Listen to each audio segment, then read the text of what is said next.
So my name is Mario Miranda Sazo. Hopefully you can understand my strong accent. I am a Latin who moved from Chile. I am originally from Chile. In Chile and in Latin America, I was working for a German company, BASF, but I was working in research and development for row crops. So I wasn't doing tree fruit perennial systems. And in 2000, I decided to move to California to study. So I have been in the US for 25 years. After I studied, after I did all my work in California, I got a job offer by Cornell University, located in New York, in the east part. The growing conditions in the east part, New York or Michigan, is completely different than in Washington. Washington is more desert, and New York and Michigan are the second and third apple regions in the United States, but it's more like Europe. It's very green. We have high-density planting with or without irrigation. We get precipitation, but we are getting every time less and less precipitation during the growing season. So to give you another shot of just Western New York, we have the Western New York or the Lake Ontario fruit region here at the top, where 65% of the apples are produced in New York State being the second apple producer. That region from New York City there, that distance is 6 hours drive. The second apple production region is Hudson Valley with a 8, 9, 10, 12% production for the state, and Champlain producing 8, 9% of apples. But consistently is the Lake Ontario fruit region that produces at least 64, 65%. That is the reason why the main research station that is known in the world, like Geneva, the Geneva Research Station, is located there. And Cornell University, the main campus, is located in that part. I want to put another kind of map to show you how the glaciers from Canada moved to New York, and they flattened out that region where we have the apple orchards. This is the region where we had the Finger Lakes, that are the deepest lakes that we have in the east. Those are 9 lakes that we had there. There is where we had the viticulture industry, the vineyards. There is Buffalo and Niagara Falls, where we had the water coming from all the upper lakes going to the Niagara Falls, going to Lake Ontario, going to St. Lawrence rivers, and going to the Atlantic. That is the flow of all the water that is going in that direction. So I just want to share that with you. The main 2 counties is Orleans County and Wayne County, where we had the most apples being produced, being Wayne County the 5th largest county in the United States where apples are produced. The other 4 counties are in Washington State. To give you an idea of why the apples are produced there, is because we have this large Lake Ontario. The average width of Lake Ontario with Canada is 80 kilometers, to give you a dimension, more or less, of that lake. So this is one of the Lake Ontario apple orchard. That is a typical Lake Ontario apple orchard in a moraine. That is when the glacier moved from the region, left some of these areas, but most of the land in the Lake Ontario fruit region is very flat, as you can see here, or where you can see that in this summer tour that we have on this past July of this year. So it's very flat because we had the glacier that flattened out everything. And when I got there, I thought that was a good idea, after all the planting that we had there, to start with the idea of orchard mechanization. Okay, so that is the story, that I have not the hills that you have here. I had the land very flattened out. We were planting a significant amount. And I thought that was kind of irresponsible, not thinking about orchard mechanization, because for us in New York, it's very difficult to bring people to work with us, as for people more willing to go to California or Oregon or Washington, okay? So always I thought how we are gonna be able to do everything based on the amount of planting that we have already established in early 2000s. I also want to give you an idea what is Cornell land grant mission, and why we have a Cornell Cooperative Extension system still in the United States, and how this came about. This was an idea, a simple idea that came from Abraham Lincoln, the President of the United States, who decided to sign a law to have the trail, the Railroad Act, to be able to cross the country and move the people from the east to the west. The Homestead Act, that was the law that allowed people to go to the west and establish there.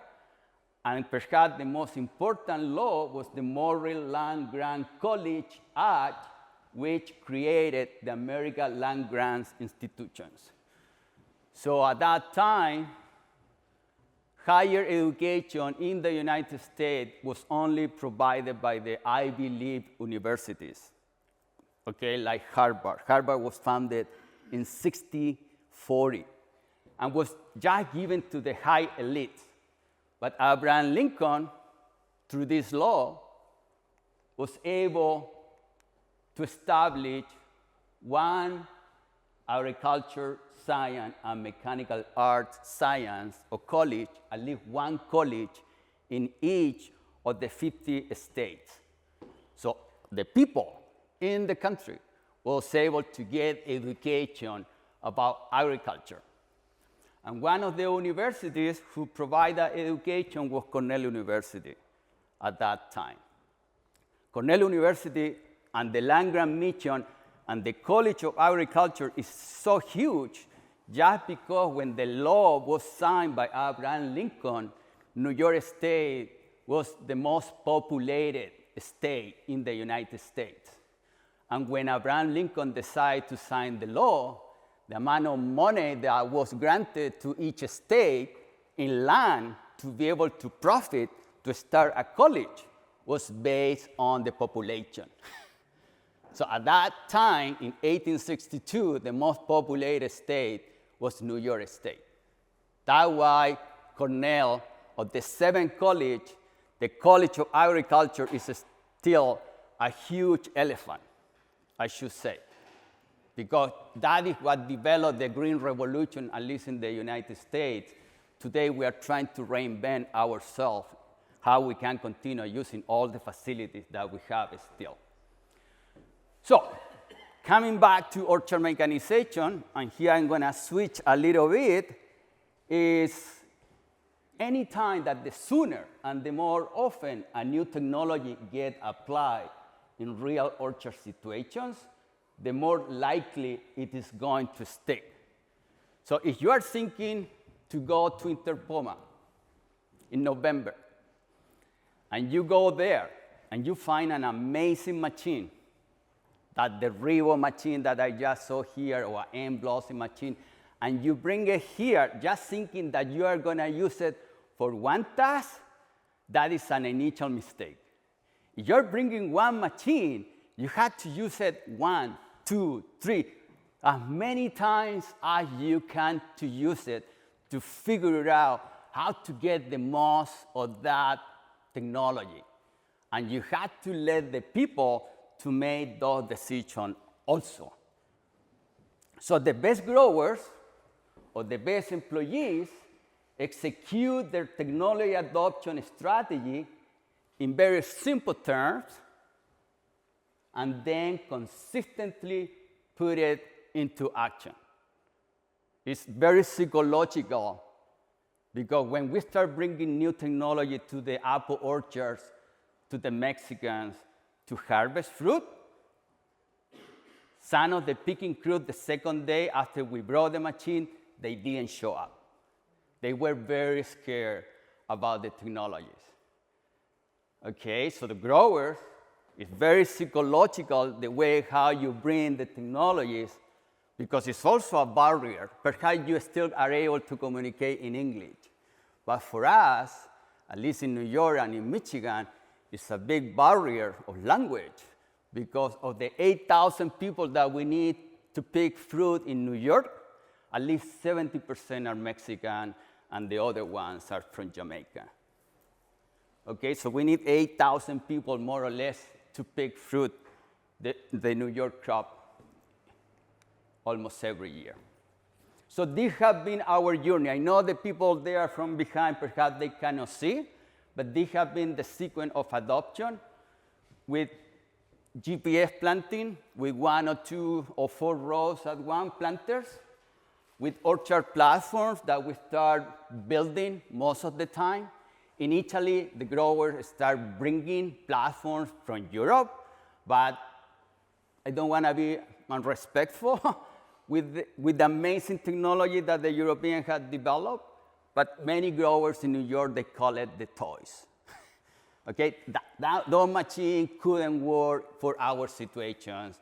We couldn't run a Rivo or an Blossy platform. We had to plow between the rows in advance many times because we couldn't run the equipment. So growers at the end start building their own equipment.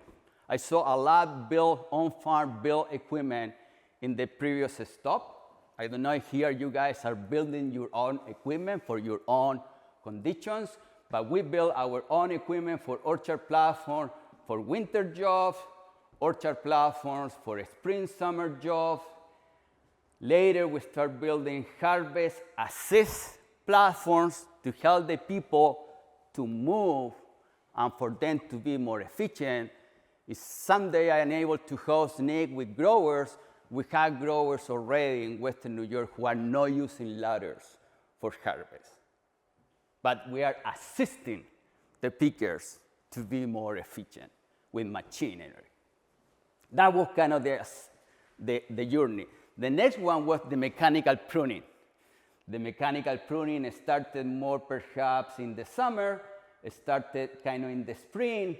Later, also, we started having mechanical pruning in the dormant season. Later, we started trying to do mechanical harvest post-harvest because we were afraid of cold hardiness or cold injury effect. We have been learning, we started doing mechanical pruning around 2010. That was a big transition and an adoption of mechanical pruning. Later, we had the adoption of multiple row sprayers, okay, a lot over the row because we don't have nets like you.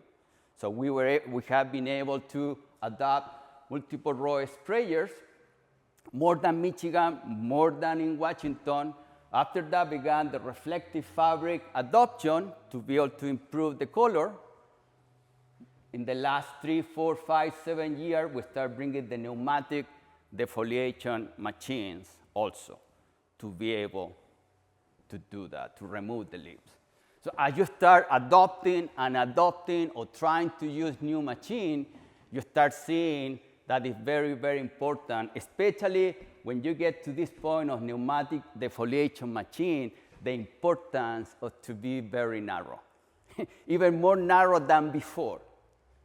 Okay, many growers who were doing mechanical pruning, but they were still having a conical shape, they realized that to be able to adopt mechanical pneumatic defoliation machine, the mechanical pruning had to be even more narrow to really be able to put the pneumatic defoliation machine very closer to the trunk. So we have been moving from a 3D dimensional to a 2-dimensional situation where we have been moving from long pruning techniques to medium long pruning techniques to short pruning techniques. That you can impose short pruning techniques, whether it's with a single stem or whether it's with multiple stems. But the concept is the same. The concept is the same even in the nursery. If you are growing your own trees and you want to have short feathers that you can start pruning even from the nursery phase to be able to bring a very tubular tree to the orchard. So that has been the evolution from 3D to 2D. So I want to put this example. This is when we were trying to open the tunnel and everything was very bushy. This is just opening the tunnel, going through 2 rows. In the case with honeycrisp, after done in the summer, the same exactly row in the dormant season, very ugly, but we were able to start reducing the canopy volume. Another one, kind of not perfect, but it's in a conical shape, big thick wood. The grower was willing to start kind of reducing the canopy volume a little bit through mechanical pruning. Before opening the tunnel, mowing at the time, edging at the same time, done before and after double sickle bar edging and mowing, before and after. But we were really thinking about vertical in the edging, in the mechanical pruning. We were really trying to go or to ask the grower to think vertical and narrow for a 2D fruiting wall. So single sickle bar for better mechanical fit. So we can do this kind of mechanical pruning late, in early pink, or in the dormant season, as you can see here. But we start doing all the mechanical cut very early at the pink. We were not doing it at the fully dormant season because we were afraid how the canopies are going to respond to the mechanical cut. So it's another one. This is in the summer. This is a 3x12 planting where we are doing the summer cut at 24 inches from the trunk. This is a summer cut just to show you more or less the thickness of the canopy. And this is how the canopy looks with the dormant cut at 12 inches and how the canopy looks 16 to 18 inches from the trunk when we do it in the summer before picking to be able to run the machine. So this is our 2 mechanical pruning timings that we are implementing, at least in Western New York, to be able to mechanize the rest of the things. So what was the need or the opportunity for these mature 3D spindle apple orchards? I know you are not going to be able to see that, but some 3D spindle orchards were able to transition to 2D canopies via edging. Narrow canopies are more suitable for orchard mechanization. Mechanical pruning doesn't mean that hand pruning is not needed or is less important. So in Italy, when we start bringing this research of mechanical pruning, we thought that we are going to only be able to do mechanical pruning. But soon we realized that the manual pruning became even more important. And we were able to elevate a notch the pruning that we were trying to do in these canopies.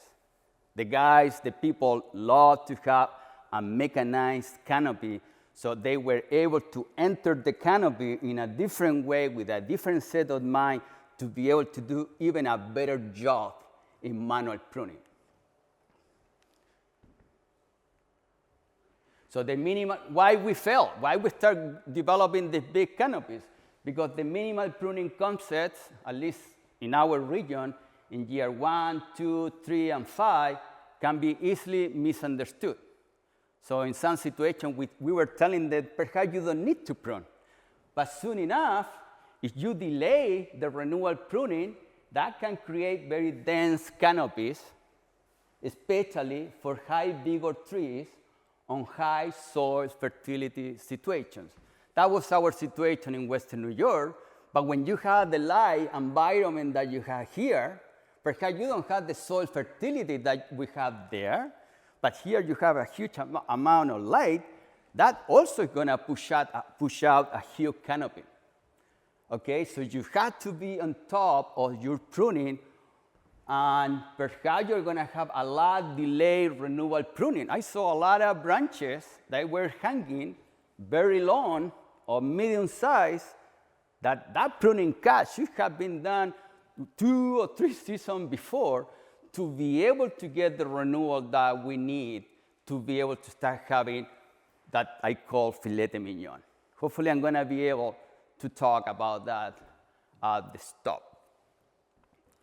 So the lack of systematic pruning for the lower, middle, and top portion of a single tree can create excessive shading. Perhaps here is not a situation because you can get still a lot light penetration for the amount of light that you have in this area. So the growth habit of the cultivar can be a challenge. Limb bending perhaps is required, but seldom practiced in our region, and was an issue for vigorous cultivars like Fuji, Macao, and Linda Mac. Tall trees are not easy to reach without the use of ladders or platforms for pruning and other orchard tasks. So here, I'm putting an example. If you have a canopy that didn't receive corrective pruning after planting, that is very bushy, very unruly, and it's 2025, perhaps you want to make the conversion to mechanical pruning by 2028, and you had 3 dormant seasons of pruning coming, perhaps you can do the removal of the big wood in 2 or 3 years, or you are almost ready to start with the mechanization of that orchard. So it's 2025. I had 3 seasons for the dormant season, and in those 3 dormant seasons, we removed 2 or 3 of the big limbs. We do it in 2026. We do it in 2027. We do it perhaps in 2028, or perhaps it's not needed. But by the end of that dormant season, when we completed this kind of pruning, that could be done again. I just want to repeat, perhaps you can just do renewal in 1 year, and it's more than enough. And you can start with mechanical pruning. Perhaps you need 2 seasons to clean and take the doggies that I call, the doggies, the big wood. Okay, perhaps you need 3 years. But in 3 years, 3 or 4 years, growers can really start setting the box at the end of that dormant season. At the end of the dormant season, at the early pink, they can go and set it up the dimension of the box that we need for the frame, as we are doing here. The early prince cut, the late winter cut, the pruning cut in a gala, the dormant cut that we did here in a 3x12 planting. Okay, depending on the spacing is how far away from the trunk you're going to impose the mechanical pruning. In this case for Gela, those are the first Gelas that we were trying to do at 3x12, and we were edging more or less in the dormant season at 18 to 20 inches from the trunk. That's what we were doing early on, around 2013, when we started to do that kind of conversion. And later, from those shoots, from the initial frame, from the preformed box, the shoots in green color that grow during the season, they are edged again in the summer. So those are the 2 timings. That is the way how we have been doing it. So we have the dormant cut, we have the 1 year shoot, we cut it again in the summer, we offset because sometimes we have an apple at the base of that shoot. We have perhaps 3 shoots that were cut: summer cut, summer cut, summer cut, dormant cut, summer cut, dormant cut in Gela, in a 3x12 planting, a floral bud that I was able to identify, a summer cut, a dormant cut in that case. Okay, we are not looking for the beautiful tree. We just want to mechanize and make the work easier for the pruning crews. So at the end, we developed these figures. For a dormant cut planting, a 3D spindle tree that we want to convert to a more 2-dimensional, we were making the pruning cut decision at 18 to 20 inches from the trunk. we were offsetting the summer cut around 4 inches because in some cases we are able to have 1 apple at the base of that 1-year shoot. So for those fruiting units, 1, 2, 3, in some cases we had 3 apples, 4 apples, 5 more apples. But in this kind of spindle trees, you don't need more than 18 to 20 to 21 to 22 fruiting units. That is what you should have at maturity for a height of 9.5 feet. That is what the spindle should give you if we are doing mechanical pruning, if we are doing all of this. We don't need more of that. It's 18 to 20 to 22 at the most. That was for a 3x12 when we converted, and that was the amount of apples that we were asking to do that kind of training. And that was what we were achieving for this kind of galas, in this case in a M26, one of the first ones that we were able to convert to be able to run orchard platforms, harvest platforms, I should say, in Western New York. The other one for the summer spindle, for a super spindle planted at 211, and where we go in the dormant cut even closer. So we are going here at 12 inches.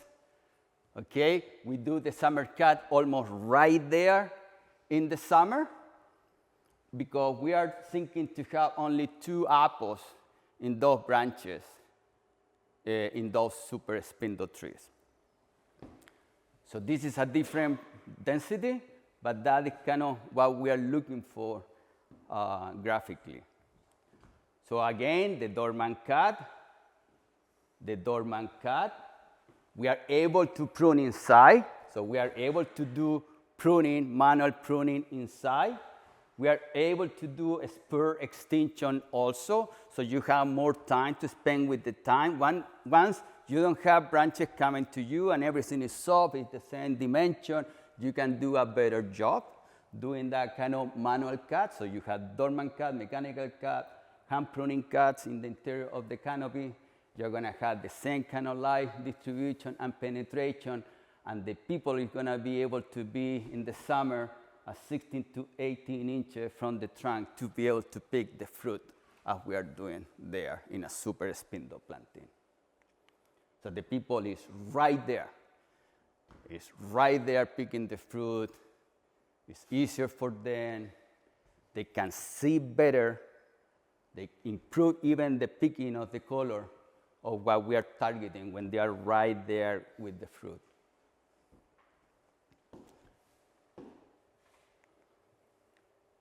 So that is kind of the drawings. These are the final drawings that come out in a magazine that we have in the US to show or share the information to the growers about the mechanical dormant cut and the mechanical summer cut to be able to start implementing this in plantings in Western New York. So to finish, we have seen the evolution. We have seen the evolution of all of you about grower intuition. You are amazing fruit growers. You are 4th, 5th, 6th generation. You have a huge amount of knowledge. You have been doing a ton of stuff of work. We have been able to get advances in weed, insect, and disease control. We have improved the genetic and breeding. You hopefully are open to bring orchard mechanization. And once you have the right canopy, to be able to adopt these technologies through mechanization, you are going to be able to go to the next generation of orchard mechanization technologies. So the thing is going to continue improving, and definitely we are going to have digitalization in the future that is going to follow the next generation of mechanization that is already being implemented. Okay? That is one way of thinking, is what is happening. The other one is this one. It's the simplicity. Okay? It's how we are trying to improve simplicity, uniformity, repetition, brick wall concept, organized, formal, 2D. Those are all the way how we can define simplicity factor will define the rest of success of the fruit business worldwide. So we have been in a one-layer tree approach, increasing these concepts, but we have also started thinking about more layers per acre. We have a layer per acre type of thinking, or linear feet, like now Mark was sharing when I got here. Okay, he had that kind of thinking of how much fruit he can produce in those linear feet in an acre or hectare basis. So let me finish with something about simplicity.